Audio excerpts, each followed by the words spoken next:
How confident are you when it comes to talking about people who live with disabilities?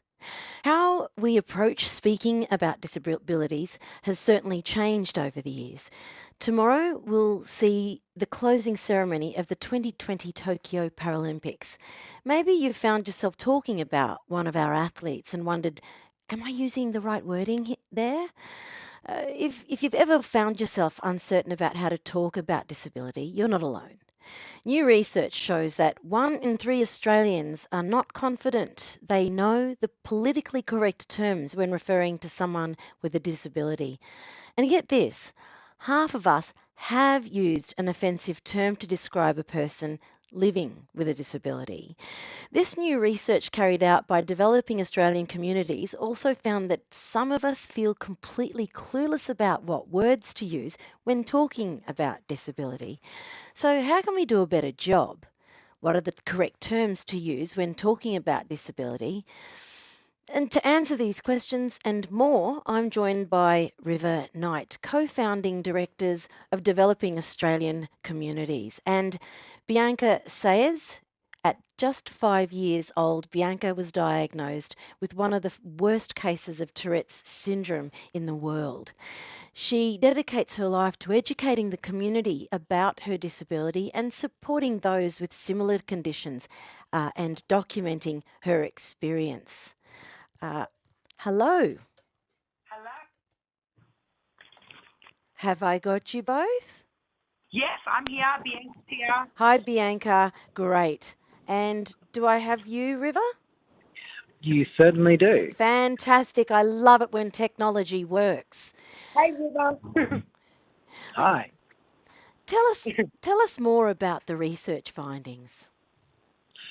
So the research that Developing Australian Communities has just done around Australia has shown that about half of the people we surveyed have used a derogatory or offensive sort of term when talking about disabilities recently.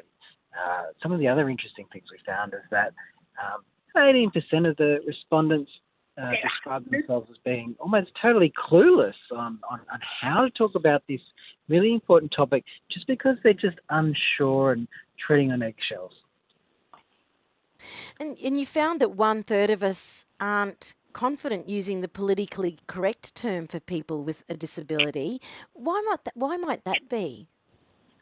Well, I think in a lot of ways it's generational and also about, seeing disability in our community. We don't tend to acknowledge and talk about illness and disability. And I think the Paralympics has been a great way for people to see people with disability, and also that We the 15 movement, talking about 15% of the population that experiences disability. So it's not hard to find someone in people's immediate circle that are experiencing disability, and it's not hard to have those contacts where you can normalise it and realise that they're just people just like everyone else. Why is it so important to use the appropriate language when referring to someone with a disability?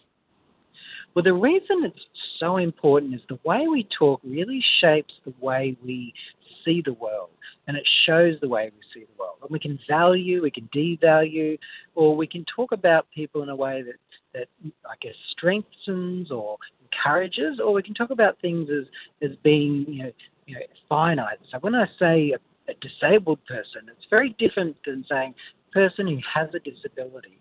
Or if I say, someone's wheelchair bound, it's such a finite way of looking at it. Instead of saying, someone who uses a wheelchair. Yeah.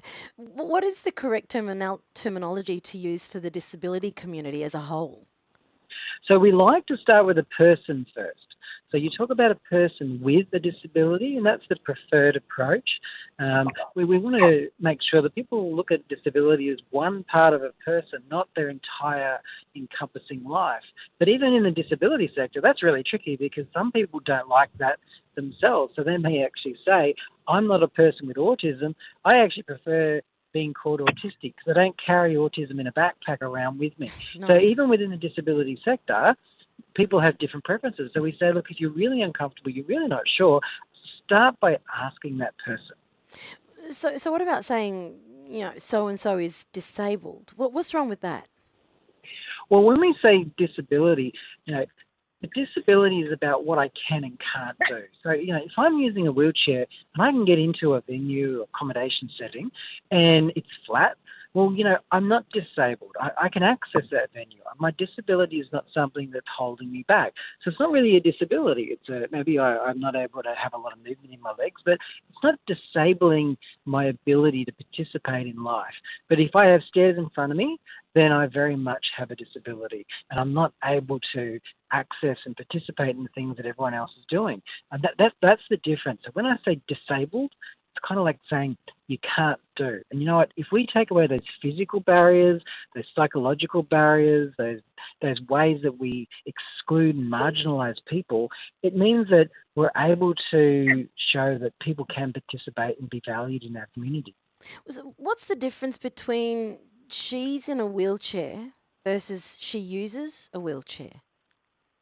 Well, it's about saying, what is that person's situation? They're choosing to use a wheelchair because it fits a purpose, but they're not stuck in that wheelchair. It's something that they're using as part of their life. It's not something that they're born with. It's not part of their person in terms of a finite way of looking at the world. And, while I might have a diagnosis of autism, I don't describe myself as autistic because I'm also overweight. I'm also a good athlete. I'm good at rock climbing. I'm a good surfer. I'm a good dad. And I don't introduce myself as, hi, I'm a dad with a person attached. I'm a person who happens to also be a father. I'm a person who also works. And I don't want my disability being the way that people sum me up. I wanted to ask you about We the 15 movement, which launched with the Tokyo 2020 Paralympics. Let's take a listen to the promo video.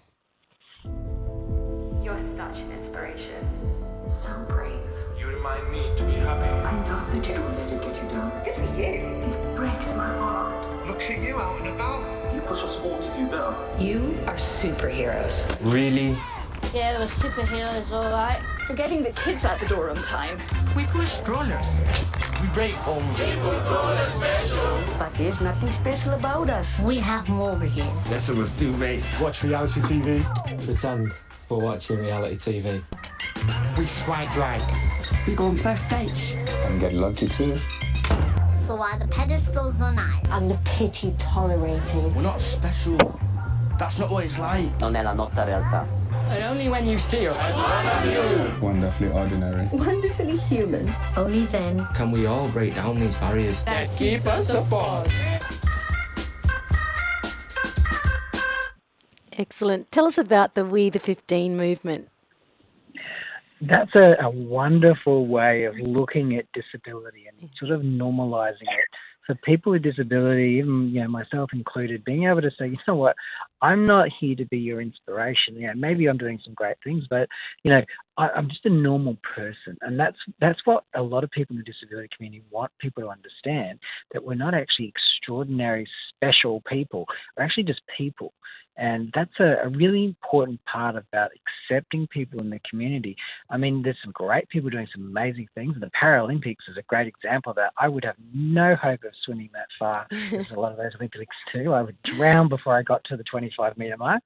But it's about saying, they're just normal people. And, I had a great experience recently with a friend of mine who uses a really large chin-controlled wheelchair. He doesn't have a lot of movement in his arms and legs because he has cerebral palsy. And we were at the shopping centre, and this little lady came up to us, and she was lovely, but she ignored him and spoke to me and said, "You're such a beautiful person for letting him go and have lunch with you, and you're helping him access. You're so wonderful." And I thought, I'm not Mother Teresa. She said, "Can he talk?" And I looked at him and I said, "Can you talk?" And he said, "Nah, mate, sorry, don't know how to talk. You tell her I don't know how to talk." I said, "No, he says he can't talk." She looked at me with and he was laughing at this stage. And he said, "What are you calling him beautiful for?" I wouldn't describe him as beautiful. I was like, "Thanks a lot." And then, they had a laugh together and started chatting. And I sort of stepped back a little bit, and they started talking. And she eventually started realizing she was just talking to a person. And that's where we want to get to.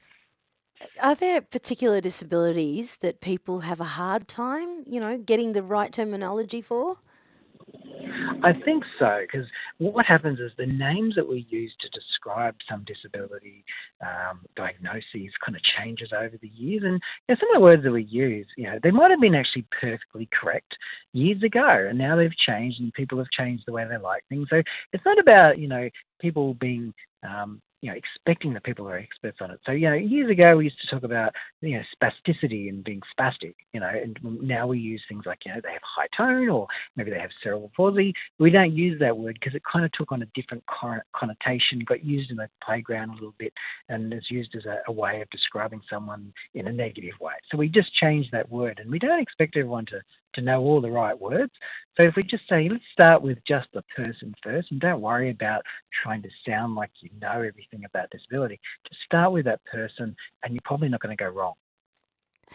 You're listening to ABC Radio Weekend Evenings. I'm Christine Anu, and with us here we have disability sector expert River Knight and motivational speaker Bianca Saez, who at just 5 years old was diagnosed with one of the worst cases of Tourette Syndrome in the world. Bianca, how do you like people to refer to you and your experience with Tourette's? I just ask him to say, hey, Bianca, and I have Tourette Syndrome, or sometimes I don't even need to say it because people know, which is good, but just Bianca and I have Tourette's, basically. Is saying someone is a sufferer, example, Tourette sufferer, wrong, and why? I don't think we suffer. I think we have a lot of challenges, but I just say, just refer to a person as they have Tourette's, not a Tourette sufferer. What advice do you have for people who want to be more conscious of the words they say? Just try and think a little bit before you speak, I guess, and just come up and ask us. We were like, a lot of people come up and say, oh, I was too scared to come and talk to you. But we're pretty open people, and I'm sure we could give them the information that they need. Why do able-bodied people struggle with using the correct language? I think because also Tourette Syndrome is pretty out there and crazy. I guess because you don't live with it, I guess they don't understand as much, I think. And how do you approach someone asking, with a disability, what language they prefer? I would say, hey, my name's this. I was just wondering, what do you suffer with? How does it work? And I feel like if someone comes up to me and asks in a nice way, it makes me feel better with Tourette, so I can explain to the person, basically. And where can Australians go to find out more? I think I've got an amazing YouTube channel called Be of Tourette's. I educate, create awareness, and show a lot of things I struggle with, but also do it in a positive way and always end with a solution too. Thank you, River, and thank you, Bianca, for joining me tonight on Weekend Evenings. That's okay. Thank you. That's River Knight, co-founder of Developing Australian Communities, and Bianca Saez, motivational speaker.